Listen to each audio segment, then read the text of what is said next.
Davanagere Dakshina by election ಫಲಿತಾಂಶದ tension ಕಾಂಗ್ರೆಸ್ನಲ್ಲಿ ಬಹಳ ದೊಡ್ಡ ಪ್ರಮಾಣದಲ್ಲಿ ಹರಡ್ತಾ ಇದೆ. ಅಲ್ಪಸಂಖ್ಯಾತ ಸಮುದಾಯದ ನಾಯಕರ ಒಳನೇಟಿನ ಆತಂಕ ಕಾಡ್ತಾ ಇದೆ.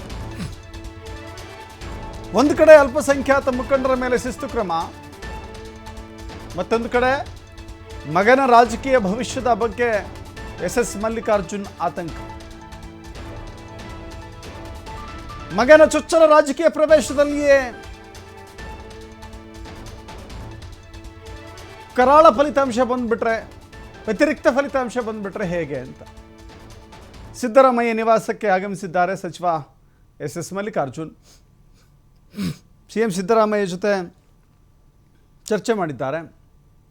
ಆಗ MLC ಸಲೀಂ ಅಹಮದ್, ಶಾಸಕ ರಿಜ್ವಾನ್ ಹರ್ಷದ್, ಇನ್ನು ಹಾವೇರಿಯ ಶಾಸಕ ಯೂಸುಫ್ ಪಠಾಣ್ ಅವರನ್ನೆಲ್ಲರೂ ಕರೆಸಿಕೊಂಡು ಸಿದ್ದರಾಮಯ್ಯ ಮೂವರ ಜೊತೆ ಸಭೆ ಮಾಡ್ತಾ ಇದ್ದಾರೆ. ಅಷ್ಟಕ್ಕೂ ಆಗಿದ್ದೇನು ಅನ್ನೋದು ಕೂಡ, ಯಾಕಂದರೆ ಜಬ್ಬಾರ್ ಅವರನ್ನು MLC ಸ್ಥಾನದಿಂದ ರಾಜೀನಾಮೆ ಪಡೆದುಕೊಂಡು ಕಾಂಗ್ರೆಸ್ ಸದಸ್ಯತ್ವದಿಂದಲೂ ಕೂಡ ಅಮಾನತು ಮಾಡಿದೆ. ಈಗ ನಜೀರ್ ಅಹಮದ್ ವಿರುದ್ಧವೂ ಕೂಡ ಕ್ರಮದ ಬಗ್ಗೆ ಚರ್ಚೆ ಆಗ್ತಾ ಇದೆ. ಜಮೀರ್ ಅಹಮದ್ ವಿರುದ್ಧವೂ ಕೂಡ ಯಾಕಾಗಬಾರ್ದು ಅಂತ ಹೇಳಿ ಚರ್ಚೆ ಆಗ್ತಾ ಇದೆ. ಕಾಂಗ್ರೆಸ್ ಇಷ್ಟೊಂದು ಸೀರಿಯಸ್ ಆಗಿ ಅಲ್ಪಸಂಖ್ಯಾತ ಮುಖಂಡರ ವಿರುದ್ಧ ಕ್ರಮವನ್ನು ತೆಗೆದುಕೊಳ್ತಾ ಇದೆ ಅಂತ ಹೇಳಿದ್ರೆ, ಅಲ್ಲಿಗೆ ಮುಸ್ಲಿಂ ಮತಗಳು ವಿಭಜನೆಯಾಗಿದ್ದಾವೆ.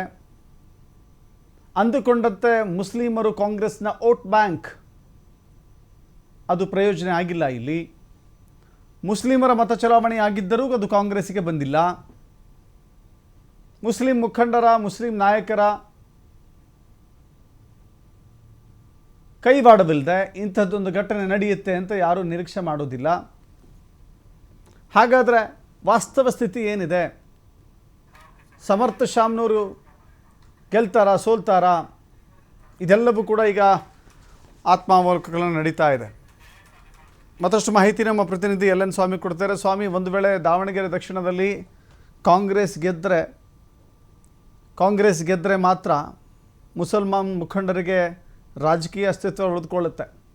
ಇಲ್ಲ ಅಂತ ಹೇಳಿದ್ರೆ ಬಹಳ ದೊಡ್ಡ ಮಟ್ಟದಲ್ಲಿ ಡೋಲಾಯಮಾನ ಆಗುತ್ತೆ. ಜಮೀರ್ ಅಹಮದ್ ವಿರುದ್ಧವೂ ಕೂಡ ಕ್ರಮ ತೆಗೆದುಕೊಳ್ಳಬೇಕಾದಂಥ ಅನಿವಾರ್ಯ ಸ್ಥಿತಿಗೆ ಬಂದು ನಿಲ್ಲುತ್ತೆ. ಒಟ್ಟಾರೆ ಚಿತ್ರಣವನ್ನು ನೀಡೋದಾದರೆ ದಾವಣಗೆರೆ ಬೈ ಎಲೆಕ್ಷನ್ ನಂತರದಲ್ಲಿ ಕಾಂಗ್ರೆಸ್ನಲ್ಲಿ ಅಲ್ಲೋಲ ಕಲ್ಲೋಲ ಆಗ್ತಾ ಇದೆಯಲ್ಲ, ಸಂಪೂರ್ಣ ಚಿತ್ರಣ ನೀಡೋದಾದರೆ ಸ್ವಾಮಿ?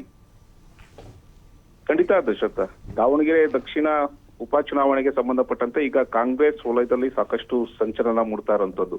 ಒಂದು ಕಡೆ ಇನ್ನು ರಿಸಲ್ಟ್ಗೆ ಸಾಕಷ್ಟು ಸಮಯ ಕಾಲಾವಕಾಶ ಇದೆ, ದಿನಗಳು ಇದೆ.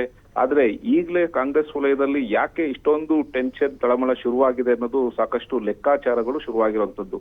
ದಾವಣಗೆರೆ ಬೈ ಎಲೆಕ್ಷನ್ ವಿಚಾರಕ್ಕೆ ಸಂಬಂಧಪಟ್ಟಂತೆ ಈಗಾಗಲೇ ಅಲ್ಪಸಂಖ್ಯಾತರ ಮೇಲೆ ಮುನಿಸು ಒಂದಿಷ್ಟು ನಾಯಕರಿಗೆ ಹೆಚ್ಚಾಗಿರುವಂತದ್ದು. ಈಗಾಗಲೇ ಹೈಕಮಾಂಡ್ ನಾಯಕರಿಗೂ ತಲುಪಿ ಅಲ್ಲಿಂದಲೂ ಕೆಲವೊಂದು ಖಡಕ್ ಸೂಚನೆ ರಾಜ್ಯ ಕಾಂಗ್ರೆಸ್ ವಲಯಕ್ಕೆ ಸಂದೇಶವಾಗಿರುವಂತದ್ದು.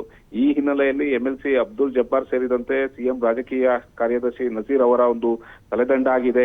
ಈಗ ಮುಂದೇನು ಎಂಬ ಪ್ರಶ್ನೆಗಳು ಕಾಂಗ್ರೆಸ್ ಪಡಸಾಲೆಯಲ್ಲಿ ಶುರುವಾಗಿರುವಂತದ್ದು. ಅಂದ್ರೆ ಈ ಸಚಿವ ಜಮೀರ್ ಅಹಮದ್ ಮೇಲೂ ಸಹ ಸಾಕಷ್ಟು ಮುನಿಸು ಮುಂದುವರೆದಿದೆ. ಇದು ಕೂಡ ಹೈಕಮಾಂಡ್ ನಾಯಕರಿಗೆ ತಲುಪಿರುವಂತದ್ದು. ಹೈಕಮಾಂಡ್ ನಾಯಕರ ಭೇಟಿಗೆ ಒಂದು ಕಡೆ ಜಮೀರ್ ಅಹಮದ್ ಅವರು ಸಹ ಕಸರತ್ತನ್ನ ಮಾಡ್ತಾ ಇರುವಂತದ್ದು. ಈ ಹಿನ್ನೆಲೆಯಲ್ಲಿ ಮುಂದೇನು ಎಂಬ ಪ್ರಶ್ನೆ ಈಗ ಕಾಂಗ್ರೆಸ್ ವಲಯದಲ್ಲಿ ಶುರುವಾಗಿದೆ. ಹೀಗಾಗಿ ಅಲ್ಪಸಂಖ್ಯಾತರ ಒಬ್ಬೊಬ್ಬರ ನಾಯಕರ ಮೇಲೆ ಒಂದು ಒತ್ತಡ, ಒಂದು ತೂಗುಕತ್ತಿ ಶುರುವಾಗ್ತಾ ಇದೆ. ಈ ಮುಂದೆ ಯಾವ ರೀತಿ ಒಂದು ಚರ್ಚೆ ಮಾಡಬೇಕು, ಯಾವ ರೀತಿ ಒಂದು ಕ್ರಮ ಕೈಗೊಳ್ಳಬೇಕು ಅನ್ನೋದು ಸ್ವತಃ ಸಿಎಂ ಸಿದ್ದರಾಮಯ್ಯನವ್ರಿಗೂ ಕೂಡ ಒಂದು ರೀತಿ ಟೆನ್ಷನ್ ಆಗಿರುವಂತದ್ದು. ಹಾಗಾಗಿ ಇವತ್ತು ಖುದ್ದು ಅಲ್ಪಸಂಖ್ಯಾತ ನಾಯಕರನ್ನ ನಿನ್ನೆ ನಿವಾಸಕ್ಕೆ ಕರೆಸಿದ್ರು.